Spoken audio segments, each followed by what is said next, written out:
Gruesome Magazine. Hello, once again, I'm Doc Rotten, and this is Gruesome Magazine, where we review the very latest in streaming and video on-demand horror movies. Each week, my co-host Jeff Mohr, Crystal Cleveland, Dave Dreher, and I will take a look at very spooky, scary, and gory genre offerings. Tonight, we review The Call, streaming now on Netflix. It is a Korean film, not the other The Call that is, well, let's get into that later. There's several calls. There is several, but there was two that came out this year. All right, joining me this week is my co-host, Jeff Mohr. How you doing, Doc? Yeah, I'm doing good. I'm tongue-tied and twisted sideways, so let's get going. I got that call you sent me yesterday, the day before.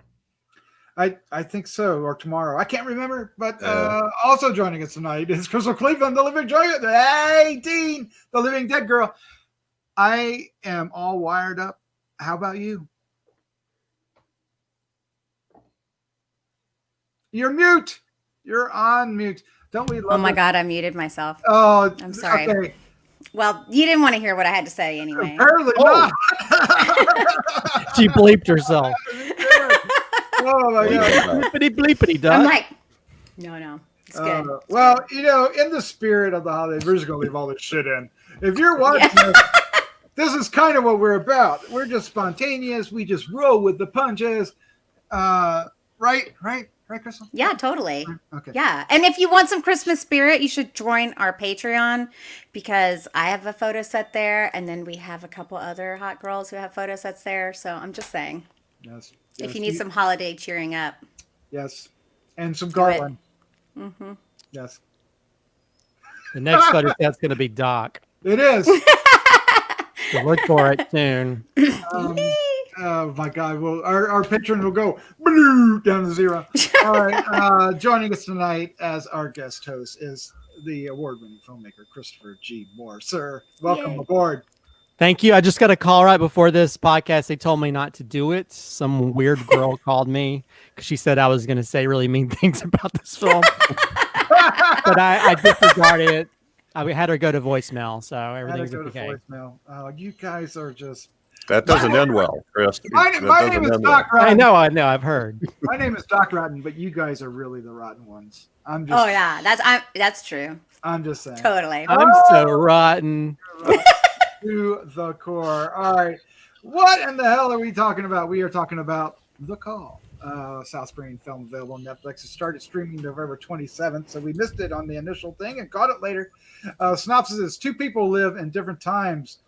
Seo-Yeon lives in the present and Young-Sook lives in the past. One phone call connects the two, and their lives are changed Forever. Forever, exactly. Yeah. I wasn't reading. no, but that's awesome. This is what it is. It's and it's a little bit sci-fi, but it's done with very much a horror slant. This gets down to some scary shenanigans, or at least it wants to be scary. I might think it did, and others might think it didn't. We'll find out tonight. What we're going to do is we're going to give our initial thoughts, then we're going to talk about the film for a little bit. We'll probably throw some spoilers in there just for good measure, and we'll wrap things up with our final thoughts, our score 1 to 5, and our favorite scene. So let's get going, and you know what? Let's go with our special guest, Christopher G. Mohr, to start things off. Yeah. What was your first impression? You want me to cleanse the palate here, huh? Well, you know, I don't hate this film. Yes, you do. I hate parts of it. I did enjoy the concept of it, although I think, you know, I see it as almost like a horror version of Looper when it comes to some of the time travel paradoxes and changes and stuff that happen with it. But I think it's an interesting concept. But this film should have been edited shorter. There was long periods I was kind of bored. I was like, is this supposed to be a horror film, or are we just watching this girl make mixtapes for 20 minutes? It's an hour and 52 minutes long. So yeah. Yeah, well, an hour. Yeah, Should take about it was like 20 or 30 minutes. It could have been lopped off of it. It's kind of drawn out. Now, visually, cinematography wise, it's got some really beautiful shots. There's a really cool transition that happens when she's searching for her phone, and it goes to that to seeing like a brain scan. There's little really cool visual flourishes throughout, especially when it comes to, without giving too much away, even though we kind of have, is the change in timelines and stuff when it comes to the main concept of it. But the main concept of it is the spine of it that kind of, it's almost like when you take a spine out of a fish, it just kind of flops around in the water. And that's what kind of happens to this film, because when you have changes in time, when it comes to either the death of characters or changes in how things happen, like when you have things like Back to the Future, like when, if he doesn't get his parents together, he's going to disappear, that kind of stuff. Some of that kind of stuff is kind of cool when you see it happens, but at the same time, this whole concept where the main character's life changes, the one in the present, her life changes, but then she has no memory of what happened. She doesn't know who died. And the whole time, I mean, when I'm taken out of the film and I'm more worried about like, well, how is she going to know where she lives now? Where does she have a car? Does she have a house? What's her bank account? Because that stuff could change with how your time changes, So some of that stuff, I got so bogged down in the minutia of the logic of the time stuff, it took me out of it. And to be honest, I didn't really like the psycho girl as much. Her laugh got annoying. It just felt like somebody trying to act like they're crazy as opposed to being crazy. But I do like the idea of it, how you're constantly trying to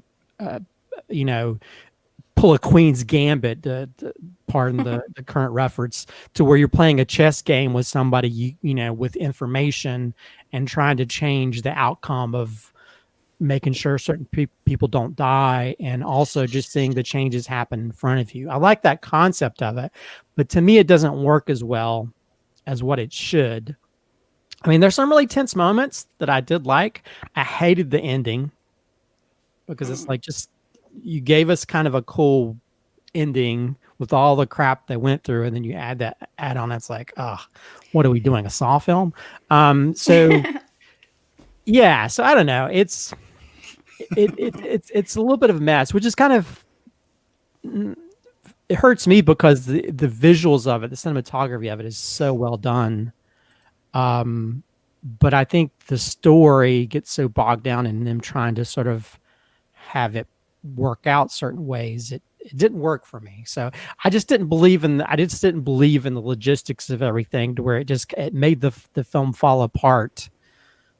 To where I wish I could have picked up a phone and call and say, don't answer that phone, so we don't have to sit through an hour and 52 minutes of being annoyed. So yeah, visually it's cool. It's got a good concept, but it just didn't work for me. All right. Sorry, Doc. I know I hurt your feelings. Poor Christopher G. Mohr. All right, Jeff Mohr, sir, you're up next. What was your first impression of The Call? So everything Chris said except the opposite. Except the visually interesting. I really thought it was visually interesting. I didn't think it was too long. I enjoyed the psycho girl a lot. In fact, I loved her. I thought she was great. I liked the ideas of what they were doing.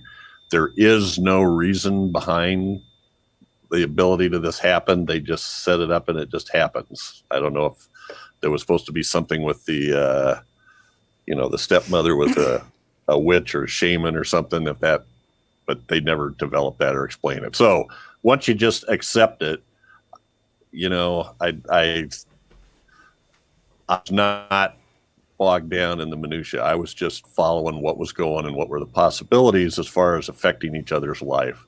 And I thought I liked that a lot, and I liked the changes in it. I didn't really stop to think about what she remembers and what she doesn't remember. She remembered basically what was going on with this, with the girl in the past, and how it had affected her. But I think you're right. She didn't always remember where she lived or anything. She had to run to the police department and ask them who lived at this house.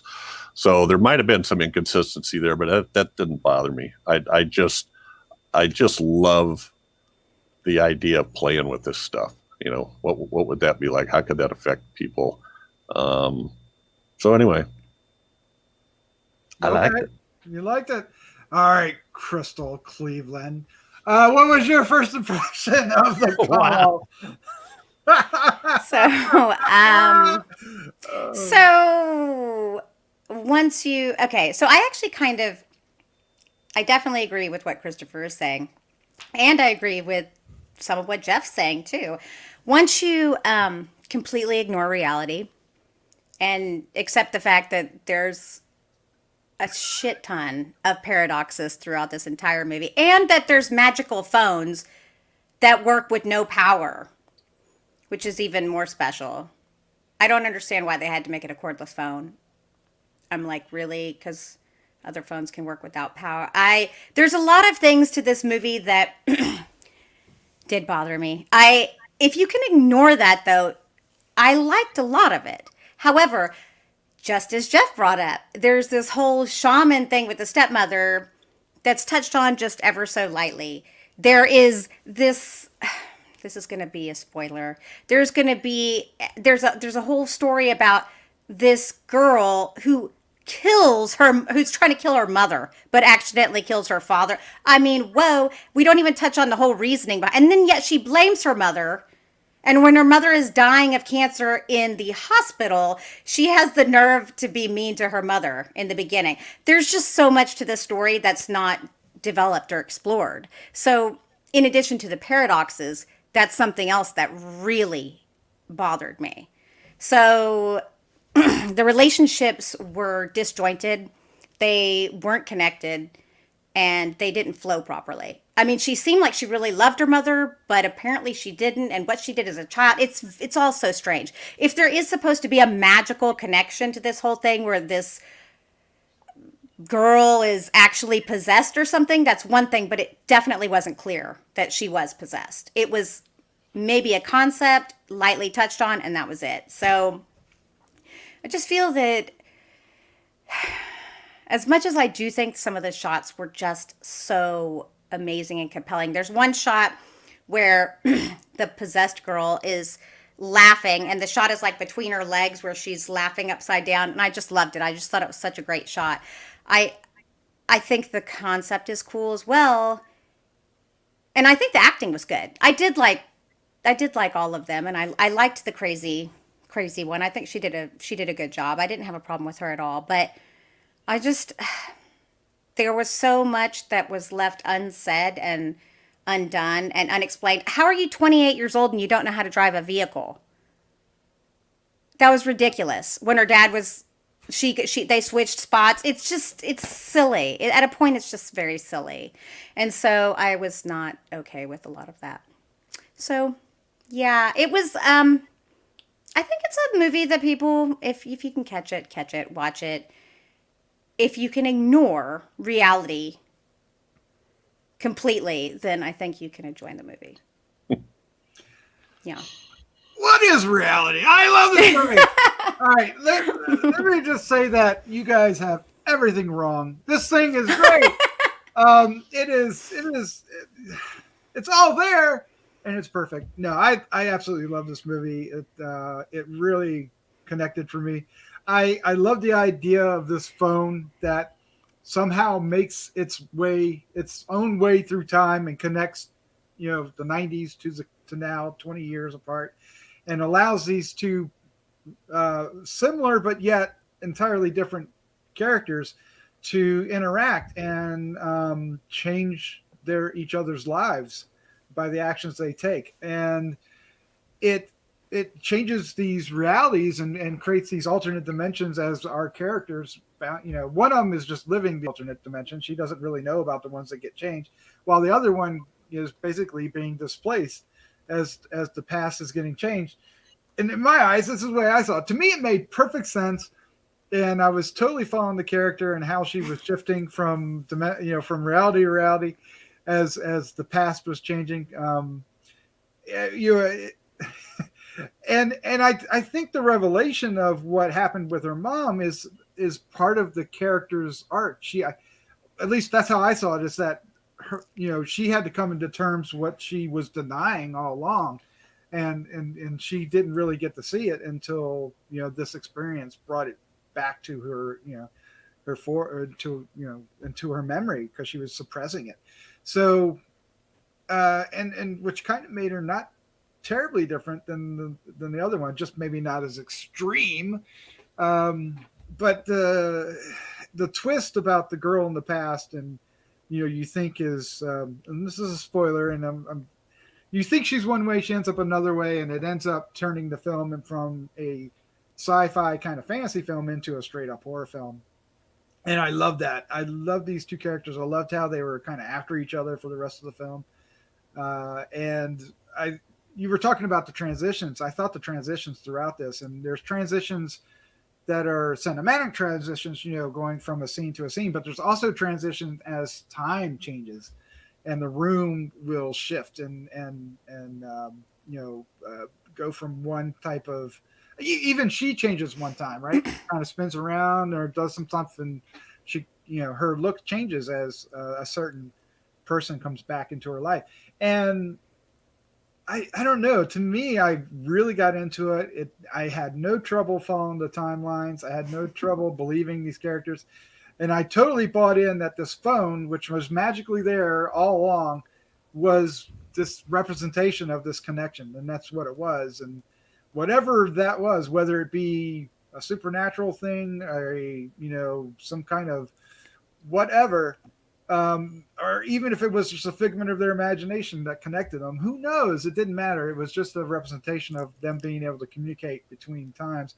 I absolutely loved. And the fact that it was an old phone made sense, because it would be a phone that would travel, that they would both share. Because she basically started, it starts off, she comes home to her mom's house, and the mom's in the hospital at this point, and she hasn't seen him for a long time, and she's kind of cleaning up the house to kind of do whatever. And she uncovers this phone kind of tucked away. And because, ironically, she lost her phone on the way, right? And on the subway ride, right? Or the train ride, whatever, the train ride. And so to me, it totally made sense. I totally bought it. And that was another thing. I mean, they had these wretched people trying to blackmail her for her cell phone. And then, of course, I understand why that disappeared. But it's like, that was kind of irrelevant. Yeah, it was unnecessary. Yeah. If you're going to cut something out, that could be it, right? It didn't matter. That stuff just really seems trite. And that stuff just annoys me more than anything else. If you're just going to let it go, then why have it there at all? Yeah, it just kind of colored her situation that she was in. As she was kind of being presented, down on luck and helpless and stuff. And it's just a plot device. Yeah. Yeah, it was a bad one. If we were to make the 20-minute cut, that would be one of the first ones to get. That wasn't there. Stupid, unnecessary. Look, we all watch so many movies. We know. Yeah, I was just like, I guess I just look at a movie like this and I feel like it does have more potential than it did. There's a lot of potential. And that's... You don't think that potential was realized? That's what bothers me. This movie has as much sense as an empty piggy bank. No, it's no. The concept. I like the concept, but I think there's a better way to go about it. I almost wish that we'd started in the future with where it's kind of ends. I kind of wish we'd started with that and went backwards. I think that would have been a more interesting concept. I don't know. I really didn't see I didn't really see chemistry between. I like the protagonist girl. I think she's great. I think her emotional reactions are very powerful. I just didn't see chemistry between people, and I was like, this strawberry guy, is he boyfriend?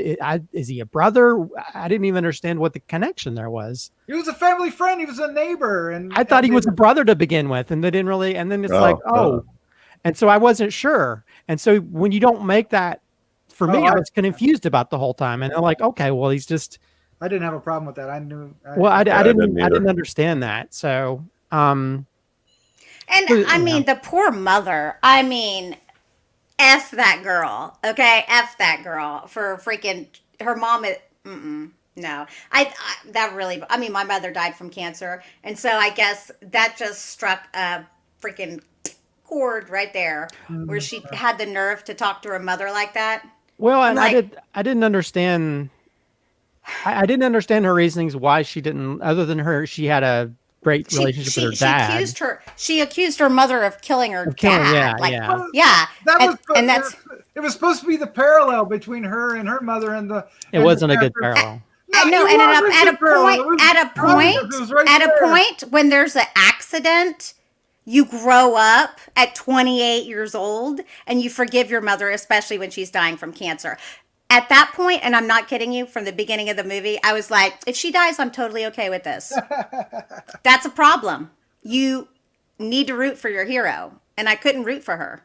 I mean, oh my gosh, someone talking to their dying mother on their cancer bed. F you. F you. Nope. Sorry, that's a big one for me. No options for redemption here. That he's going to. Well, redeem himself and- I mean, like, you're going to hold on to this for 20 years, really? Which obviously was People supposed to don't be do an accident. that? Yes. I mean, I People know a do lot of do that. people that do that. Oh my god. Well, then maybe they need to get got, and they did. Well, that might be the point of the story. I don't Yes. know. Well, I by didn't the end find of it, That's it ridiculous. doesn't matter anyway. Why Yeah. do you say that? Well, because they're all. Don't. They throw a stinger in there that kind of. I don't like the stinger at all. I Yeah, think the yeah. stinger just basically just craps over everything. It's like, why did I even watch this? It's like, hang up. It's so Hang up funny. on that phone call. I've had such a crappy November where I hated every movie, and now I love a I movie. know, now he's loving everything. And Well, I'm glad you're I- liking it. I mean, it's like I'm not, like I said, I don't hate the film. I think there's some great moments. There's a really powerful moment where she's trying to save her mom, and you get to see what happens in this one room as her mom's fighting. I love that sequence. That sequence is amazing. And Yes. there's moments I like agree with that I think really work. I love the design of that house when it changes and it's got all these refrigerators. It's like, what the fuck is going on here? And so I love that. I love that aspect. There's moments that I mean, the whole shaman thing. I was hoping they didn't do anything with it. They just like presented it. And then it's like there's nothing to it, and so there's so many things that like these little teaser things they put out there, but then there's nothing behind it. And so then you have to fall back to just the whole basis of like, oh, she can keep changing time. But it did give the justification for what she was trying to do with her daughter, the shaman, or the Yeah. I mean, but it's still, I Now, wish there'd been something behind that. But as far as the girl in the past, I understand her bitterness. She was treated like poop. Totally get her being angry. Totally get her being a psycho. Totally, and that's what I'm saying. I actually really liked her. I totally get her character. Were they presented that she's a psycho because she was treated that way, or she was treated that way because she was a psycho? We don't know. I thought we did. I don't know. I thought She they didn't were- seem that. I mean, she talked 'cause down. She talked poorly to her mother, but there was the other girl that she did something to, the one that had the shop. her mom literally said Oh. that she knew that what was going to happen. So what I don't understand. yeah, but Her mom knew. yeah. Well, then she should have known that she wasn't going to be able to get away with murking her, But she did. but she didn't. But she did. But she didn't. But she did. Ultimately, it's all she about perception. didn't. It's all about Like, perception. Originally, Yeah. she did. But thanks to this other girl, she didn't. But was it the other girl, or did this girl cause that to, like you said, This movie's better than you're giving it credit for. Look at this. Where there's multiple ways. I love it when you can look at a film and interpret it differently. Yeah, I almost wish the T-1000 would show up and just kill everybody, so I can go watch So, Food Wars or something. I wanted to echo Doc on the sort of the timeline transitions. I thought those were great because Me too. It's one of those things that it was what's the word I want? It was a brave move. You know, whether you like it or not, There's a ball to try to make that look visual. Yeah, bold move. That's regardless of what I feel about the concept and the logical issues, logical holes. I was very anxious in regards to the main character because, you know, if things start changing around him, it's like, oh crap, where's she going to be now? You know, I mean, I guess even though I hate that she doesn't really have any knowledge of what happened, but still, like being in her shoes and you know, like when she's in that car and it's like, oh shit, what's going to happen now? Okay, so I'm so glad that they had the little. I get why they switched the drivers because I was like, oh god, stuff is about to go down here. Yeah. Luckily, they solved some of that, so I was thankful for that. But yeah, I cared about. Well, I mainly cared about the people around her. I cared about her father and her mother a lot. They were. And the strawberry guy. Oh god, yeah. I mean, with his bad haircut. Yeah, I didn't even care. He's so sweet, so sweet. Yeah, like I was actually really sad about. Are you talking about the young one or the old one? The young version. He had that bowl cut. Like a really bad wig. What was it like hanging out of his hat or something? Yeah, he looked. Yeah, he looked like. Yeah, he just looked stupid. I was like, get your hair cut. That looks like you're in a comedy, not like a drama. It's like one of the wasn't it? And it was like what? Supposed to be 1999. It was 20 years, yeah, 1999.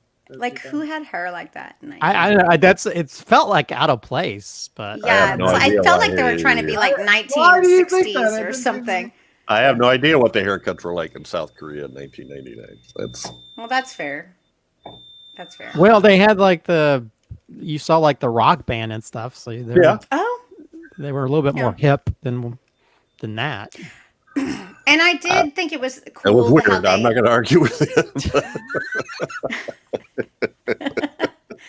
I mean, it was obviously the best wig they could find for the time. That's all it really was. It was like they just. I mean, I can forgive that because they were like, okay, this works. Yeah, I thought that was their way of making the actor look younger. You know, of course, they were just like, here you go. But when it looks just as foolish as the red wig the girl's wearing, then it's like something's wrong here. Oh, I forgot about that. How she's all, oh yeah. I mean, there's definitely good parts to this movie. I'm not. I'm mainly just poo-pooing the movie. Basically, the whole gist of the movie. So has anybody seen that? This was supposedly a remake of a movie from like 10 years ago, an American movie that I thought I had seen. A remake of an American film? It said something in the somewhere about that. I don't remember where I read that. I want to check that. Well, I don't know if I want to check it out. It's a remake of the thing called The Caller. The Caller. The Caller. Okay. Yeah, from now I want to see that. That's interesting. And it's The Caller. I think the basic concept's the same, but I don't know if anyway. They're not. I don't think these special effects. If it's 10 years earlier, the special effects is probably not as good. Oh man, I think I saw that damn movie too. All right. Did you like that one too? No, I did not like that one. Let's go ahead and wrap this up. Let's give our final thoughts, our score, and our favorite scene, and I'll take a chill pill. All right. If you are still listening, and I hope you are, please hit the subscribe button down below. Hit the like button or dislike button. I don't care. Just do that. It will help other people find us. Give us some comments. Love to hear some comments from you and all that good stuff. And we were talking about Patreon earlier. We do want to thank our patrons. Yes. Thank you so. There's a couple new ones I have not added to the list yet. But I will update this with the new year. So yay, we have some new people. We got some noobs. Yep. Blood. Yes. So thank you all very, very much. Without you, this podcast, Christmas Magazine podcast, the Horror News Radio, Decades of Horror, Heroes of Droids, we could not be doing them without you. Thank you. Thank you very, very much. Yay. All right, let's do this. Christopher G. Mohr, you are up first, sir. Give us your final thoughts, your score, 1 to 5, and your favorite scene. So yeah, I had issues with some of the logistics of this film, but I still think the cinematography is amazing in parts. Some of the transitions are really cool. And I think the concept is interesting, although I think elements of it probably work better in Ryan Johnson's Looper than it did in this. But still, I think, I mean, there were still parts that were very tense and atmospheric, parts that made me anxious trying to see how the story was going to play out. And then there was other parts that was like, how long is this going to go on for? Can I call someone so that time can go a little bit faster and I can just show up at the very end? So yeah, it didn't work as well for me. I think sometimes if I start having problems, I think sometimes I can watch films and there could be all the logisticals in the world, but sometimes the story or the characters or this cinematography can sometimes make me overlook that aspect of it. I mean, I like a lot of Tim Burton films, even though they're not perfect for people. So, but this one, there's elements that just didn't work. There are too many logisticals when it comes to time changing and I don't know. It just didn't flow as well. I really think it should have been edited down. There's just really these long expanses of time where it's like there's nothing really happening. It's like get to it. All right. So yeah, but still it's an interesting film. You should check it out for yourself and make your own opinion about it, because as you've heard us talking about it, everybody has almost like a different perspective on it. So it'd be interesting to see what you guys think about it. As for a rating, I'll give it a 3 out of 5. Mm-hmm. I mean, I like the cinematography. I think the visuals in it are great and they really stand out to me. And so, and I think I mentioned this earlier, my favorite scene is the scene where she's on the phone with her mom and she's trying to save her mom. And you see the struggle that's happening in that house by what's happening to the house. Mm-hmm. And that's really great. You don't have to actually see them fighting or whatever is happening. You just see things happen, like blood splotches and different things. And I really love that aspect of it. And you really have to really do a good job with the special effects to really make that worthwhile. And I think that's the one scene that really stood out to me, because it was a very tense scene and you were like, oh, I hope she's okay, that kind of thing. And so to see it played out to where you're just as helpless as the main character for what's happening around her, I think that scene really works really well and is one of the strongest scenes in the film. All right, so 3 out of 5 wind chimes, right? Oh, sure. I see what you did there. Yeah. I know what you can do with your wind chimes. Oh my goodness! All right, Jeff Mohr, you're up next. What is your final thoughts, your score, and favorite scene? So once again, I did not think it was long. I was engrossed the whole way through. I'm not sure what the slow parts were. In fact, I watched it twice because I watched it like a week ago, and then I watched it again today, and I was engrossed the whole time. I was fascinated by it. But I'm a sucker. I've said this a lot of times before. I'm a sucker for anything that has to do with time travel or any kind of paradoxes with interdimensional, anything like that. I anything out of the ordinary that requires some thought that's not a standard plot line, I'm a sucker for. I did like the all of the I liked all the actors, but I especially the one who played the girl in the past. I'm going to give this a 4.25. Holy moly!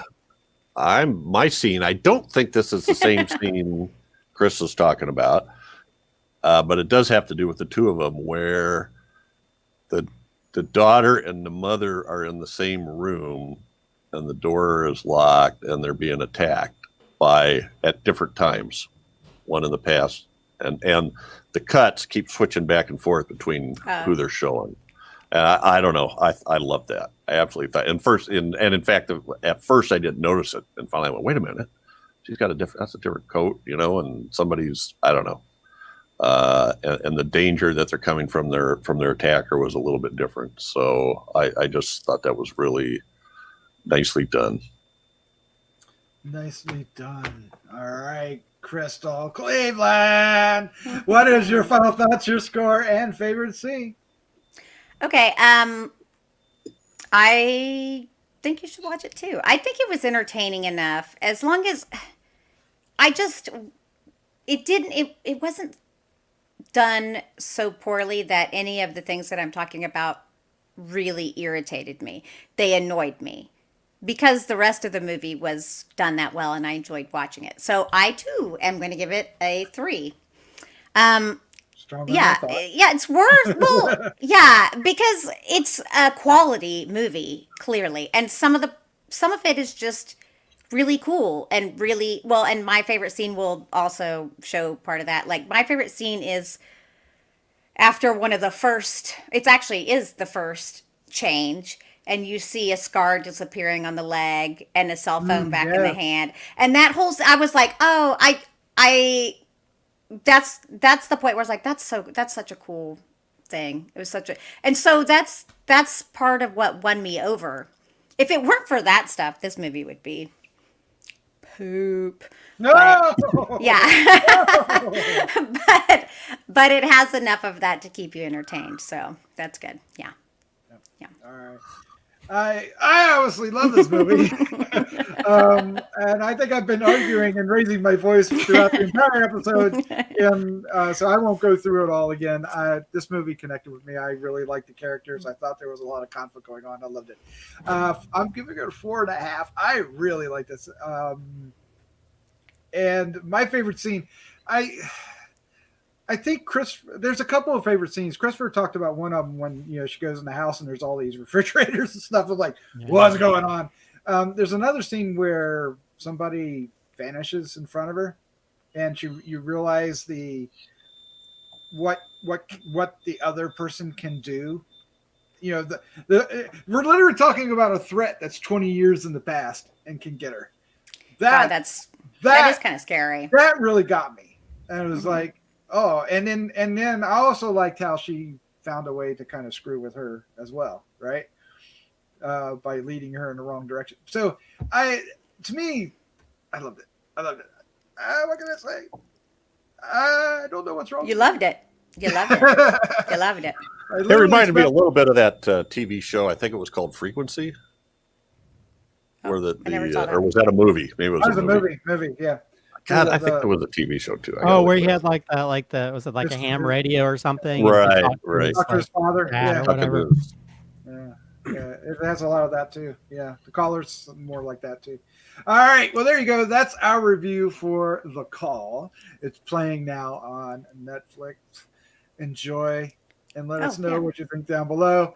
Wow, what a fun discussion. Jeff, Christopher, Crystal. I take everything bad I said about you back. I'm sorry. I can't ever say that. No, don't be sorry.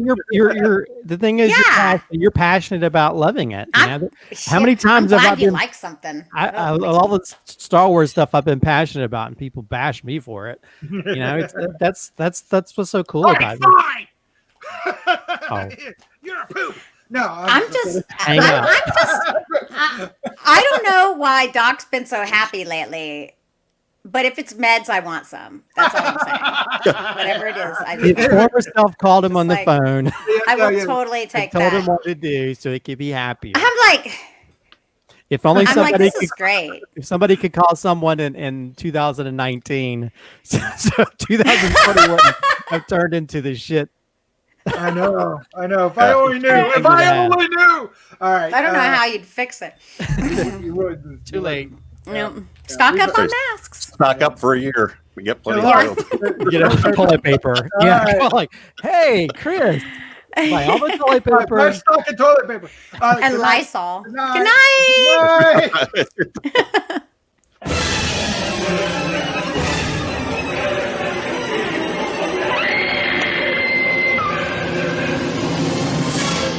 Gruesome Magazine.